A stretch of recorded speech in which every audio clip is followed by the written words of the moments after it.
नमस्कार दोस्तों, गणेश विद्या क्लासेस में आपका स्वागत है। उत्तराखंड बोर्ड परीक्षाओं की सीरीज के अंतर्गत एक और महत्वपूर्ण क्वेश्चन। इस सीरीज के अंतर्गत आपको जितने क्वेश्चन कराए जा रहे हैं इनके हाईली चांसेस है कि ये एग्जामिनेशन पूछे जा सकते हैं। अगर आप इनकी तैयारी करते हैं आप अच्छे मार्क्स से उत्तीर्ण कर सकते हैं। उसी के अंतर्गत एक और प्रश्न है दो संख्याओं का अंतर 26 है और एक संख्या दूसरी संख्या की द्विगुनी है, संख्याएं ज्ञात कीजिए। प्रश्न को अच्छे से पढ़िए। पहले दो संख्याओं का अंतर 26 है। कोई दो संख्या है, अगर उनको अंतर उनको माइनस करते हैं, घटाते हैं तो वहां पे 26 प्राप्त करते हैं। और शर्त यहाँ पे जो शर्त यहाँ पर की जो दे रखी है बहुत ही महत्वपूर्ण शर्त है जिसके आधार पर क्वेश्चन को सॉल्व करने वाले हैं।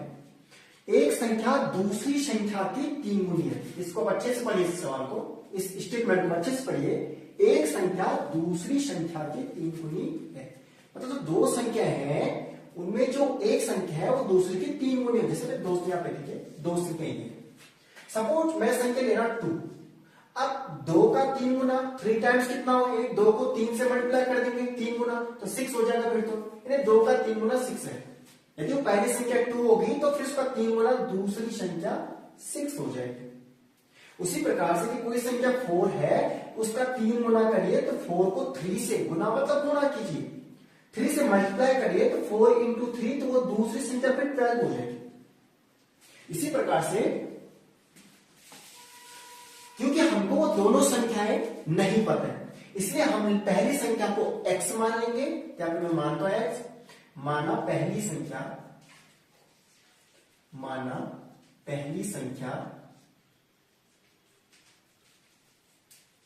Equal to x। वो पहली संख्या x है। अब चूंकि दूसरी 3 टाइम्स है तो तिगुनी है तो x का 3 गुना, x को 3 से मल्टीप्लाई करेंगे तो वो 3x हो जाएगा। तो दूसरी संख्या हो जाएगी प्रश्न के अनुसार दूसरी संख्या इक्वल टू 3x। तिगुनी 3x, पहली x दूसरी 3x। अब कंडीशन ये है सेकंड, उन संख्याओं का अंतर 26 है। इन दोनों को माइनस करते हैं तो 26 प्राप्त करते हैं। ये दोनों को माइनस कर लीजिए, 3x minus x is equal to 26। दोनों को माइनस किया 26। 3x में 2x माइनस 3x में से x माइनस करेंगे 2x प्राप्त होता है इज इक्वल टू 26। या x का मान ज्ञात करेंगे, इनटू का ट्रांसपोज डिवाइड होता है तो 2 यहां डिवाइड आ जाएगा और x इक्वल टू 2 से 26 कट जाएगा तो 13 हो जाएगा। 13 x का मान 13 है यानी कि पहली संख्या वो 13 हो जाएगी, x का मान है। और दूसरी तिगुनी है तो ये होगा तिगुनी तो 13 का 3 टाइम्स कर दीजिए तो 3 इंटू 30 इक्वल टू 39। तो दूसरी संख्या 39 होगी और पहली संख्या 13 होगी। Thank you.